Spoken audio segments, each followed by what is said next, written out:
दोस्तों जय बागेश्वर धाम सरकार की। हम लोग बागेश्वर धाम पहुंच चुके थे रात्रि में, और रात्रि का क्या स्थिति थी वो हमने आपको बताई थी। तेज बारिश हो रही थी। ये सुबह सुबह 6 बजे का दृश्य है गड़ा गांव का, और सूर्य उदय हो रहा है। सुबह का दृश्य आप देखिए, मनमोहक दृश्य, और एक शांत वातावरण के बीच में बागेश्वर धाम सरकार का आशीर्वाद लीजिए, उनके दर्शन कीजिए और जानते हैं बागेश्वर गड़ा गांव की जो स्थिति है, वहाँ की जो इंफ्रास्ट्रक्चर की स्थिति है, और लोग जो चले आ रहे हैं उनके लिए क्या सुविधाएं। आइए चलते हैं बागेश्वर धाम।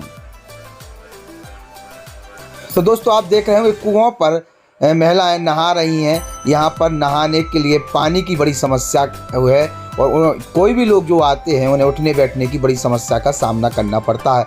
यहाँ जो 200-250 घर हैं वो ही व्यापारी बन चुके हैं, वही लोग व्यवस्थाएं करते हैं और उसी का सुविधा शुल्क लेते हुए नजर आते हैं। सीमित संसाधनों के बीच में लाखों लोग यहाँ पर दर्शन करने के लिए चले आते हैं, खास तौर से मंगलवार के दिन। आप देखिए लोगों ने अपनी ज़मीनों पर पार्किंग बनाई है, और पार्किंग के सहारे यहाँ रोजी रोटी भी चल रही है, और लोगों के लिए गाड़ी रखने के लिए व्यवस्था भी की जा रही है। ये गड़ा गांव की स्थिति है। चौतरफा आपके लिए गाड़ियाँ दिखेंगी, लोगों की भीड़ दिखेगी, और एक गांव की यहाँ से शुरुआत होती है गड़ा गांव की। और जगह जगह पुलिस लगी मिलेगी आपके लिए, कहेंगे जो क्राउड आ रहा है उसको मैनेज करने के लिए, और जो भी पार्किंग की व्यवस्था है उसको सुचारू रूप से चलाने के लिए। तो 2 लाख से ऊपर लोग हर मंगलवार यहाँ पर पहुँचते हैं, और इसी रास्ते चलते हुए चले जाते हैं। महाराज जी धीरेन्द्र शास्त्री जी का घर है, जहाँ पर वो बचपन में रहते थे अपने माता पिता के साथ। लोग इस घर पर भी आते हैं और इनके माता पिता से मिलते हैं, आशीर्वाद लेते हैं, और उनके पुत्र के बारे में जानने की कोशिश करते हैं। ये बीच गांव से निकलते हुए बागेश्वर धाम के लिए हम लोग बढ़ते हुए नज़र आ रहे होंगे, और धीरे धीरे जनता भी उसी की तरफ बढ़ती जा रही है। गांव के अंदर की सड़कें बहुत ख़राब हैं। बरसात में इस प्रकार का दृश्य बनता है, और शुरुआती दौर है बरसात का, अभी तो बहुत कुछ और बारिश बाकी है, और उसमें क्या स्थिति बनेगी समय रहते वहाँ जो भी कमियां हैं उसको दूर करने की आवश्यकता है। शासन प्रशासन को इस चीज़ का ध्यान रखना चाहिए, क्योंकि आस्था है, और आस्था के चलते तमाम समस्याएं भी दूर हो जाती हैं, लेकिन जनता को कहीं ना कहीं परेशानी का सामना तो करना पड़ता है।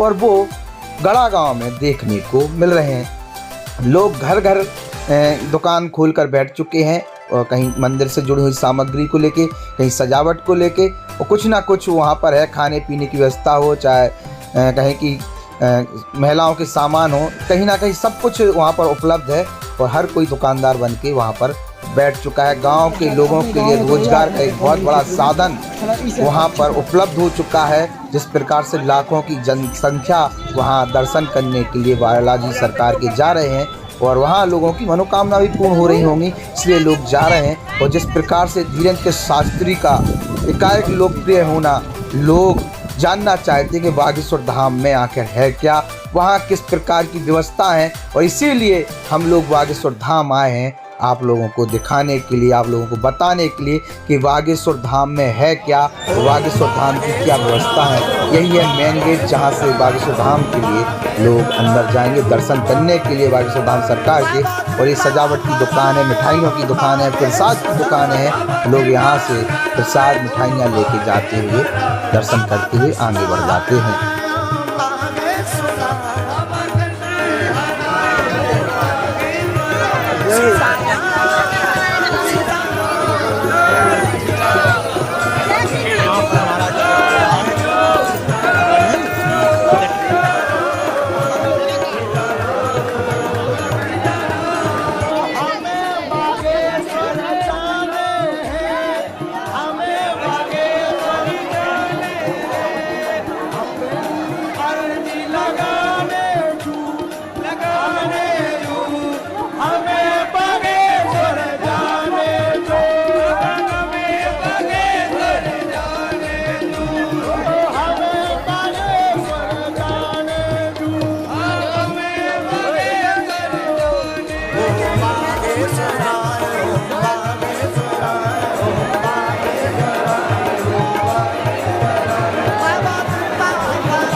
लगाने जू हमें बागेश्वर जाने जो हमें बागेश्वर जाने जो हमें बागेश्वर जाने जो हमें बागेश्वर जाने ओ बागेश्वराय ओ बागेश्वराय ओ बागेश्वराय ओ बागेश्वराय बाबा कृपा कराय ओ बागेश्वराय बाबा कृपा कराय। हमारे YouTube channel the Bundelkhand post को सब्सक्राइब करें